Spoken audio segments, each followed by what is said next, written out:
Bismillahirrahmanirrahim. Alhamdulillahilladzi matta'al insana bi thalathati umur, al-qalbi wal basirati wan nur. Ashhadu an la ilaha illallah wahdahu la syarika lahul malikul ghafur. Wa ashhadu anna sayyidana Muhammadan abduhu wa rasuluhul mansur. Allahumma salli wa sallim wa barik ala sayyidina wa maulana Muhammadin al-mashhur wa ala alihi wa ashabihi wa dhurriyyatihi wa atba'ihi adadal ayyami wa syuhur ma damatil ardu was samawati wad duhur, amma ba'du. Yang kita hormati dan kita cintai para habaib dan para alim ulama, para muhibbin, hadirin hadirat rahimakumullah. Alhamdulillah, puji syukur kita haturkan kehadiran Allah yang mana dengan taufik dan hidayah serta inayah daripada Allah, kita pada malam ini kembali berkumpul di majlis yang penuh berkah dan rahmat ini. Salawat dan salam kita haturkan kepada junjungan kita Nabi besar Muhammad sallallahu alaihi wasallam dan kepada seluruh keluarga, para sahabat dan zuriat serta pengikut beliau sampai hari kiamat nanti. Para muhibbin rahimakumullah, al-hikmatul khamisatu wal khamsun minal hikamil ataiyah. Qala al-Imam Ahmad ibnu Athaillah as-Sakandari rahimahullah wa nafa'ana bi ulumi. Hikmah yang ke-55 dari Al-Hikam, berkata pengarang Imam Ahmad ibnu Athaillah as-Sakandari rahimahullah, an-nuru lahul kashfu wal basiratu lahal hukmu wal qalbu lahul iqbalu wal idbar, yang artinya bermula nur, bermula cahaya yang diberikan Allah kepada manusia, yang diberikan Allah kepada orang-orang yang beriman khususnya. Cahaya itu fungsinya adalah al-kashfu, membuka. Fungsi daripada cahaya itu membuka. Nang dahulunya kada tahu jadi tahu, nang dahulunya kada melihat jadi melihat, nang dahulunya belum pernah mendengar jadi mendengar. Itulah fungsinya cahaya yang diberikan Allah kepada orang-orang yang beriman itu.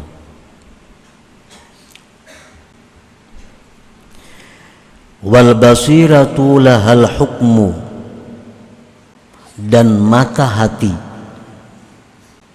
baginya itu memutuskan. Nah, fungsi daripada mata hati yang diberikan Allah kepada kita, mata hati itu fungsinya memutuskan. Setelah kita mendengar yang ini, yang itu, kita melihat yang macam-macam, kita mengetahui berbagai hal, lalu mata hati ini yang memutuskan mana yang baik, mana yang kada, mana yang diambil, mana yang dibuang, mana yang diteruskan, mana yang disetuh. Nah, itu fungsinya mata hati kita, menghukumkan, memutuskan. Wal qalbu lahul iqbal wal idbar, sedangkan hati itu fungsinya adalah menghadap, artinya menerima apa keputusan dari mata hati tadi, atau membelakangi atau menolaknya. Nah, para muhibbin rahimakumullah, jadi di dalam diri kita Allah memberikan tiga macam perkara itu. Pertama, kita telah diberikan Allah nur, sehingga kita sudah melihat mana yang baik, mana yang buruk, sesuai dengan besarnya cahaya yang diberikan Allah kepada masing-masing orang. Kita diberikan Allah mata hati. Apabila mata hati itu masih utuh, mata hati kita masih berfungsi, dia akan bisa memutuskan mana yang baik, mana yang salah. Kemudian hati itulah yang menjadi tumpuan akhir segalanya. Tinggal hati melanjutkan apa yang diputuskan oleh mata hati atau menolak.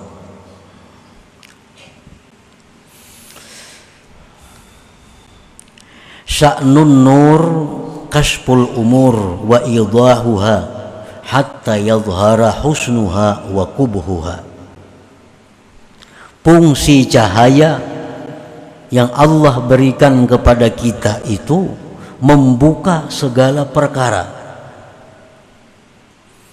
menjelaskannya segala perkara sampai terang benderang,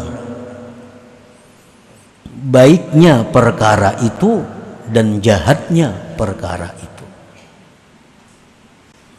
Para ulama mencontohkan dengan seseorang manusia yang masuk ke dalam rumah yang gelap gulita. Di dalam rumah itu ada berlian, dalam rumah itu ada emas, dalam rumah itu ada uang, dalam rumah itu ada kala, dalam rumah itu ada ular, dalam rumah itu macam-macam binatang buas. Nah, kita berada dalam rumah dalam keadaan gelap gulita, sehingga kita kada bisa tahu mana ular, mana kala, mana berlian, mana emas. Nah, Allah datangkan cahaya. Nah, dengan cahaya itu kita melihat, oh ini emas, ini ular, ini kala, ini duit, ini sebagainya. Itu fungsinya cahaya.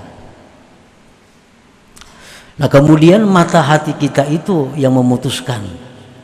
Yang baik jar mata hati, ini emas, ini berlian, ini duit, ini macam. Nah, nang kada baik kala, ular, tikus, sebagainya.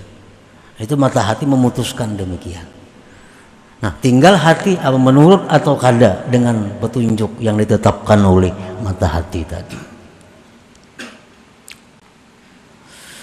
Kahusni ta'ati wa qubhil ma'siyati, seperti baiknya taat dan buruknya maksiat. Di mana kita tahu taat itu baik, itu cahaya yang memberitahu kita, sehingga kita melihat, oh taat itu bagus, maksiat itu kada bagus. Di mana kita tahu lewat cahaya itu. Allah memberikan cahaya kepada kita sehingga kita melihat, oh ini maksiat kada bagus. Nah, para muhibbin rahimakumullah, orang-orang yang berbuat maksiat bukan berarti dia tidak punya cahaya, bukan berarti dia tidak tahu bahwa itu haram. Orang yang melakukan zina contohnya, bukan tidak tahu zina itu haram, dia tahu. Orang yang melakukan riba, dia tahu riba itu haram. Orang yang minum arak, dia tahu minum arak itu haram, karena ada cahaya iman di dalam hatinya yang memberitahu itu. Tetapi mungkin sebabnya karena mata hati orang ini sudah tertutup. Nah, mata hatinya sudah tidak berfungsi, maka akhirnya dia tidak bisa memutuskan mana yang baik, mana yang buruk. Nah, kahusni ta'ah, seperti baiknya taat dan jahatnya itu buruknya maksiat. Nah, para muhibbin rahimakumullah, sebuah taat kepada Allah, kita ambil contoh keadaan kita sekarang ini, talabul ilm, menuntut ilmu. Ini adalah satu perbuatan taat. Nah, bagusnya menuntut ilmu itu bermacam-macam. Kebaikan menuntut ilmu itu bermacam-macam. Kita diberitahu oleh cahaya, kita diberitahu oleh nur yang dititipkan Allah di dalam diri kita. Apa bagusnya taat? Kita ambil contoh menuntut ilmu. Satu, ridha Allah Ta'ala. Ini kebagusan taat ini, keindahan taat ini yang diperlihatkan oleh cahaya kepada kita, bahwa taat itu pertama, bagusnya taat adalah pihak ridha Allah. Di dalam taat itu ada keridhaan Allah. Keridhaan Allah ini sebenarnya yang kita cari dalam kehidupan ini. Salah satu cara mencari keridhaan Allah adalah taat kepada Allah. Nah, itu diberitahu kita oleh cahaya itu.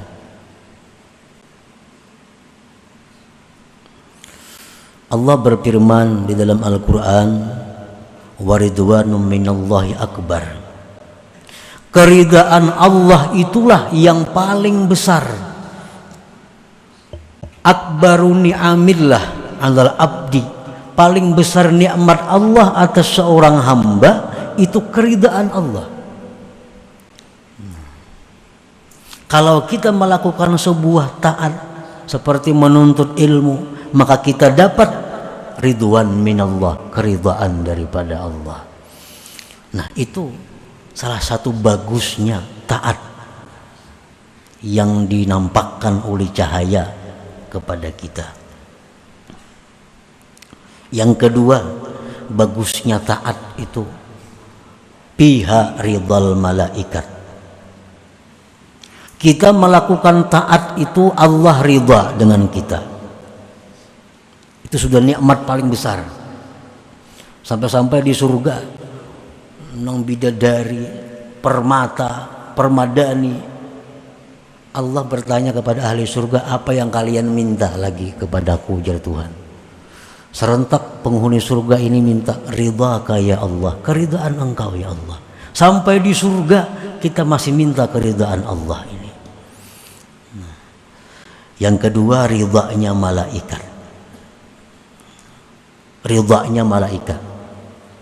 Dalam sebuah taat kita contoh menuntut ilmu. Ini malaikat Allah yang jumlahnya kita kada bisa menghitung, seluruhnya ridha kepada kita. Dan ridhanya malaikat itu apa? Ridha malaikat itu adalah artinya istighfaruhum, memintakan ampun mereka kepada kita. Malaikat tuh kalau ridha bukan memberi duit kada. Malaikat ridha bukan memberi makanan kada. Tapi kalau malaikat itu ridha kepada kita, selalu memintakan ampun kepada Allah terhadap dosa-dosa kita.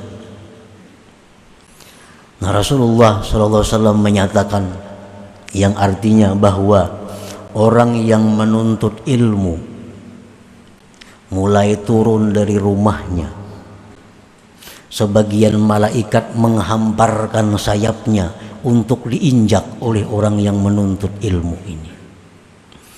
Sebagian sayap mereka lagi memayungi orang yang menuntut ilmu ini dari mulai rumahnya sampai tempat dia menuntut ilmu. Kenapa demikian? Ridwan bima yasna, karena malaikat ini ridha, senang dengan perbuatan itu. Jadi makin jauh tempat kita menuntut ilmu, makin banyak malaikat yang menaungi kita. Makin banyak malaikat yang menghamparkan sayapnya permadani kita berjalan.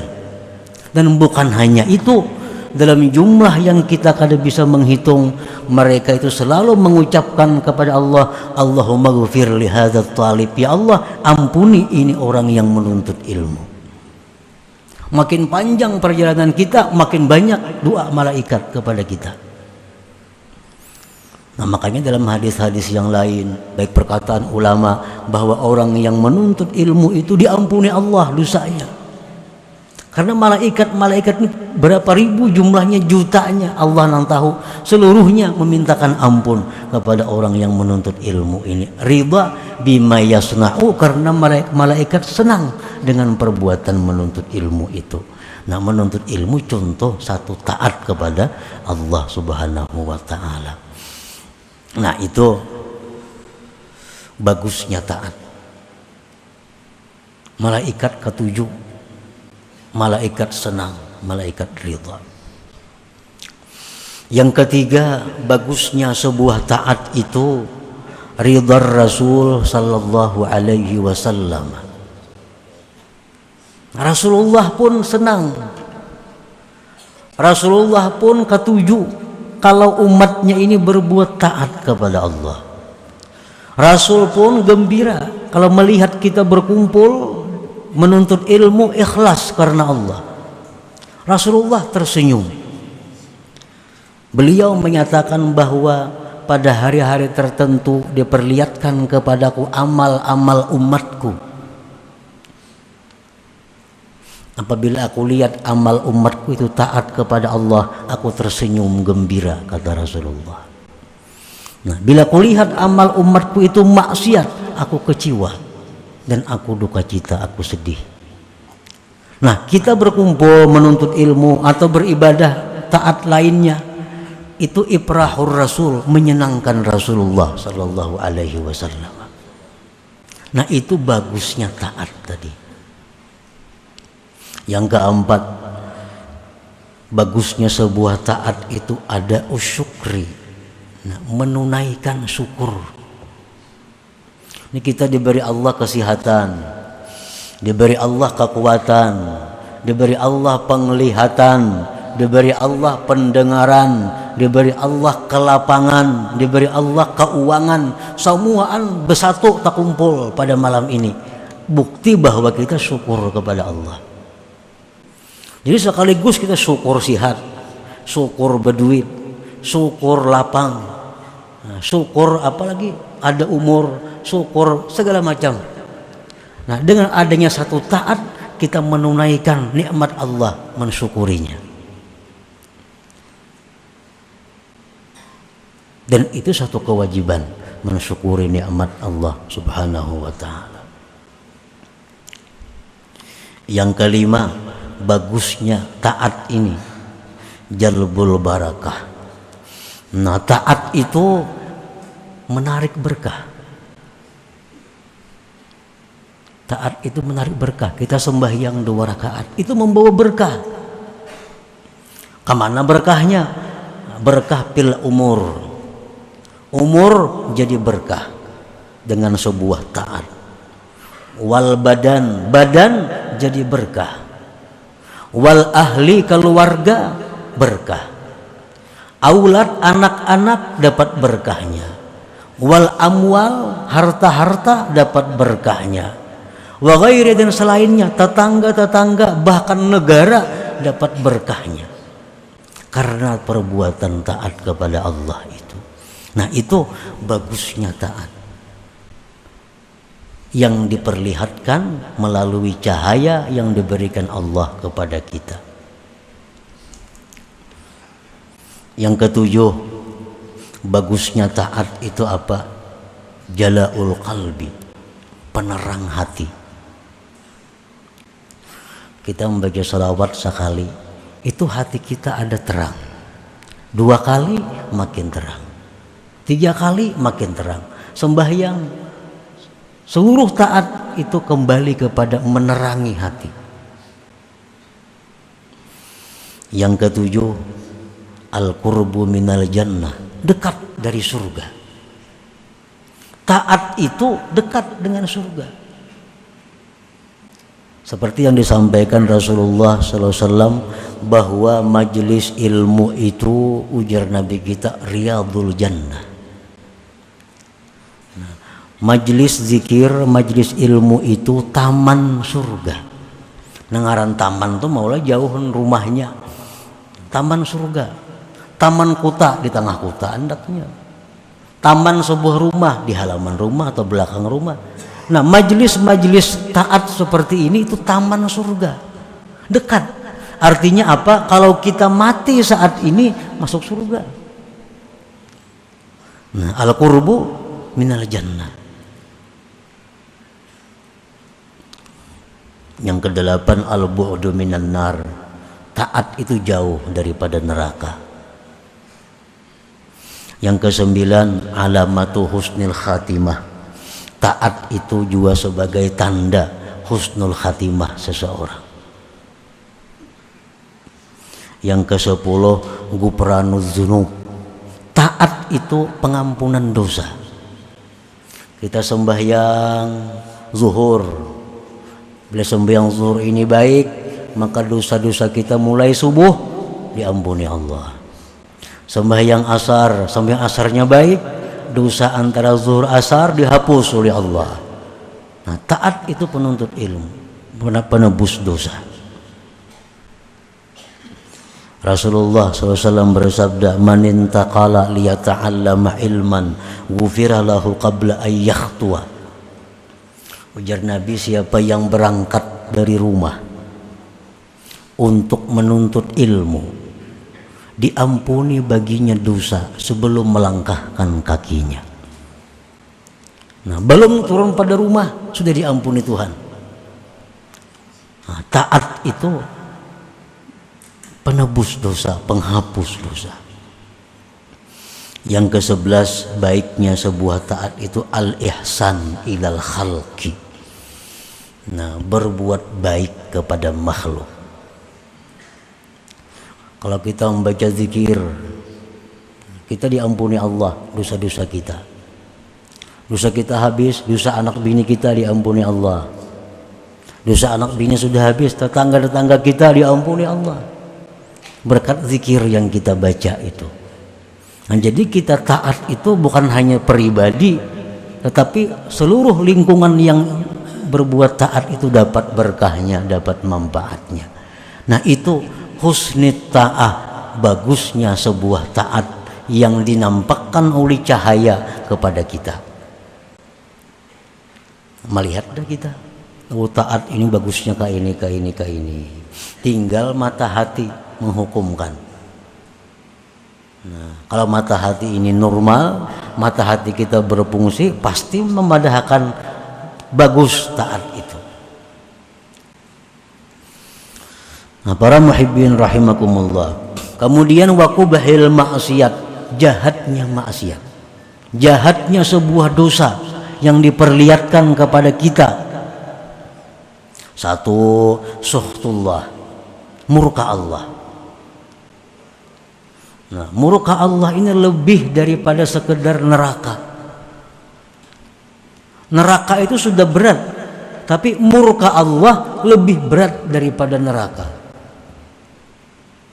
Para aulia-aulia itu dalam munajat mereka, ya Allah, hamba setuju, hamba mau masuk neraka asal engkau ridai.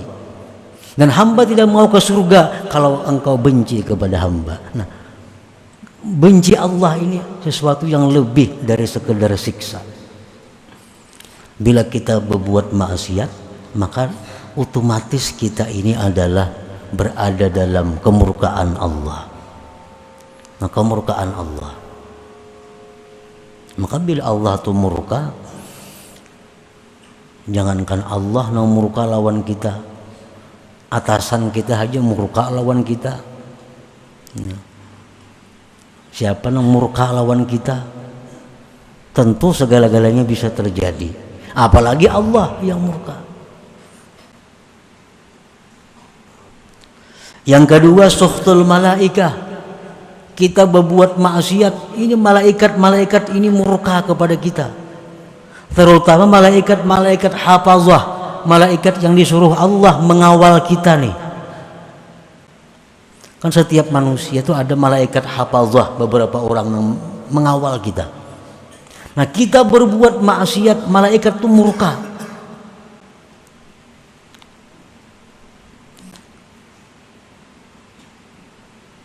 Yang ketiga, ihzanun Nabi sallallahu alaihi wasallam, membuat sedih Nabi. Membuat sedih Nabi. Begitu disampaikan kepada Nabi, fulan bin fulan hamba engkau ini berbuat maksiat ini. Nabi kita huzun, Nabi kita sedih. Apalagi maksiat yang diperbuat ini lebih dahsyat daripada maksiat yang dilakukan oleh bukan umat Nabi. Makin sedih lagi Nabi. Maksiat yang kita lakukan orang Kristen aja kadang gawe kayak itu. Orang Yahudi aja kadang gawe kayak itu. Ini ada umat Nabi yang melakukan itu. Nabi kita sangat sedih, kecewa bila melihat umatnya melakukan maksiat itu. Yang keempat, ibrahu a'da aduwihi iblis. Maksiat yang kita lakukan itu membuat gembira musuh paling musuh iblis. Iblis beambung. Nah, kita berbuat maksiat itu betandiknya kesukaan. Nah, pas suka ada kawan. Iblisnya ada akun serangan dikutuk Allah. Iblis kadang mau sendiri dikutuk Allah, mesti mencari kawan sebanyak-banyaknya. Nah, ada orang berbuat maksiat, kawan iblis. Iblis pun bangga, ada kawan untuk menerima kutukan dari Allah. Yang kelima, zahabul barakah. Maksiat itu adalah menghilangkan berkah. Duit yang dulunya bagus, dibawa maksiat hilang berkah duit. Umur yang dulunya bagus, dibawa maksiat hilang berkahnya umur. Yang keenam, jahatnya maksiat itu taswidul qalbi, menghitamkan hati. Satu, kita berbuat maksiat setitik sauda, setitik hitam dalam hati. 2 kali maksiat, 2 titik hitam. 3 kali maksiat, 3 titik hitam dalam hati. 4 kali maksiat, 4 titik hitam dalam hati. Akhirnya penuh dengan hitam. Kalau sudah hitam itu Allah menyebut ngarannya ran. Dan ran itu kada kau lagi dihilangkan dengan tobat, mesti api neraka yang menghilangkannya.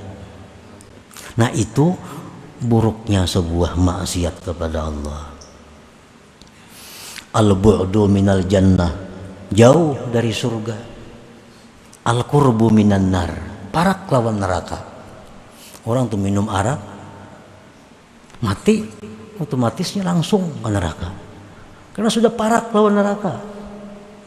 Orang yang berbuat zina, kejahatan berzina itu parak lawan neraka, mati masuk neraka. Yang kesembilan, buruknya maksiat alamatu su'il khatimah. Maksiat ini membawa kita kepada mati su'ul khatimah. Yang ke-10, kufrun ni'mah. Maksiat ini kufur nikmat. Allah memberi mata, digunakan menentang Allah. Allah memberi duit, digunakan duit untuk menguturi agama Allah. Allah memberikan kesehatan, digunakan untuk maksiat kepada, itu kufur nikmat. Yang ke-11, maksiat itu, buruknya maksiat adalah al-khiyanah li jami'il khalqi. Maksiat itu khianat kepada seluruh makhluk. Dengan adanya maksiat, banyak penyakit bermunculan. Gara-gara maksiat kita kesulitan ekonomi. Gara-gara maksiat kita hilang rasa aman. Ini orang-orang yang tenang dulunya karena maksiat ini dicabut Allah aman. Nah, jadi maksiat itu kita lakukan berarti kita mengkhianati makhluk Allah. Karena bala itu bila turun, idza nazala amma, bala bila turun itu menyeluruh. Kada tahu nang saleh, kada tahu nang takwa, kada tahu nang fasik, semua kena bala Allah. Akibat apa? Akibat maksiat yang dilakukan oleh manusia. Nah, para muhibbin rahimakumullah. Nah, mengetahui baiknya taat, mengetahui buruknya maksiat, itu adalah fungsinya nur yang dititipkan Allah di dalam diri kita ini. Wa sya'nul basiratil maftuhah, al hukmu 'alal husni bi husni wa 'alal qubhi bi qubhi wa 'alal qabih bi qubhi. Dan fungsi mata hati yang terbuka memutuskan bahwa ini baik, dengan baiknya, dan atas yang jahat dengan jahatnya. Nah ini taat, ini bagus, keputusan mata hati kita. Maksiat ini kada bagus, ujar mata hati kita. Itu keputusan sudah. Ini kalau mata hatinya nang maftuhah, mata hati yang terbuka. Wal qalbus salih, dan hati yang bagus, yuqbilu ala ma yasbutu husnuhu, menghadap atas sesuatu yang sabit baiknya, wa yudbiru, dan berpaling amma yasbutu qubhuhu, daripada yang sabit jahatnya. Nah kalau hati kita ini baik, dia menerima keputusan mata hati yang terbuka tadi. Yang taat ini baik, diterima oleh mata hati. Yang maksiat ini buruk, diterima oleh hati kita. Itu fungsi hati yang baik. Nah para muhibbin rahimakumullah, jadi apa yang disampaikan oleh Al-Hikam ini adalah merupakan isyarat daripada doa yang seringkali dibaca Rasulullah sallallahu alaihi wasallam. Allahumma arinil haqqa haqqa warzuqni ittiba'ah wa arinil batila batila warzuqni ijtinabah. Ya Allah, perlihatkan kepadaku yang benar itu benar, dan beri aku kemampuan untuk melaksanakannya. Banyak aja nang tahu nang bujur, tapi kada kau melaksanakan. Ada juga nang kada tahu itu bujur. Nah Nabi kita minta, ya Allah perlihatkanlah al-haqqa haqqa, yang benar itu benar, warzuqni ittiba'ah, dan berikan aku kemampuan mengikutinya, melaksanakannya. Tentu kalau sudah demikian berfungsi, cahaya berfungsi, mata hati berfungsi, hatinya berfungsi. Wa arinil batila batila, perlihatkanlah yang salah itu salah, warzuqni ijtinabah, dan berikan aku kemampuan menjauhinya, meninggalkannya. Banyak yang tahu pada ini haram, belum kawa. Tahu riba itu haram, kada kau membuangi. Banyak aja yang tahu riba itu haram, dosanya berat pada zina, ini dikubur dibangkit kegilaan. Tahu hadis Nabi, orang riba itu dibangkit dikubur gila. Tahu ya sudah itu, cuma belum diberi Allah kekuatan untuk menjauhinya. Sampai sekarang masih riba. Nah jadi doa Nabi itu perlu, Allahumma arinil batila batila warzuqni ijtinabah. Ya Allah perlihatkan yang benar, yang salah itu salah, sudah melihat. Yang salah sudah tahu.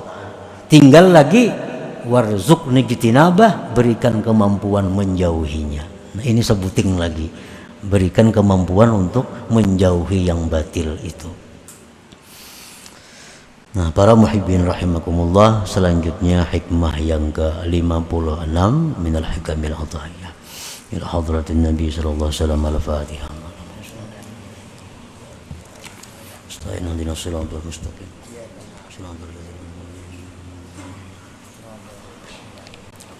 Ya Allah biha, ya Allah biha, ya Allah bi husnil khatimah. Ya Allah biha, Allah biha, Allah bi husnil khatimah. Ya Allah biha, ya Allah biha, Allah bi husnil khatimah. Ya ayyuhar-rajul minhu syafa'atan, sallu alaihi wa sallimu taslima.